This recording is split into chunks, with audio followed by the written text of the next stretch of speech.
ngayon dahil gusto din natin maging presentable yung itsura ni baby paglabas. So, ito naman yung mga swaddle. So, lahat ng to swaddle. So, itong swaddle na to, ito naman ay galing to saan kayo? Saan ngayon? Swaddies. So, itong swaddies na to, pwede ito maging towel niya.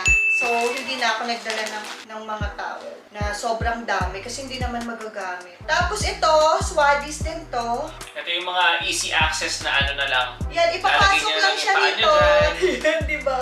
Tapos igagano na lang yan, titiklop na lang yung ganyan, ititiklop nyo na lang siyang ganyan, tapos ganyan na. Diba? Madalian lang. So, again, thank you so much, Swaddies PH, sa mga binigay nila for Ito naman, si Hollow Slip Sock. Hollow Slip Sock naman to.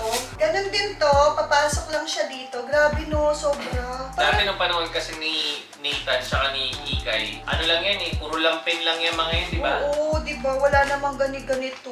I mean, hindi naman lampin, yung kulay puti lang na ganun lang talagang malaki. So, Siguro- this is new inventions Siguro, kasi. babe, ng mga panahon na yun din kasi wala tayong ano eh. Sa totoo lang. Kasi dati naman mga pangga, nakasurvive naman ako sa Divisoria lang. Malaking bagay yun sa Divisoria. Hindi, tsaka pwede pa rin naman. I mean, depende sa inyo.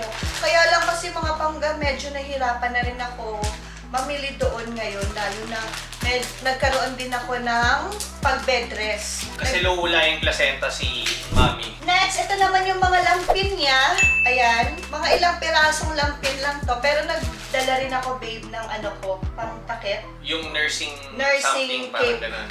Tapos, mga mittens, gloves, and hat niya. So, hindi ko alam kung papayagan na to ng papayagan na to ng hospital, pero gusto ko sana pogi yung kanyang socks. Ayun, ang ganda ng socks kasi, di ba? Ang Pareho cute. sila ng daddy niya. Small.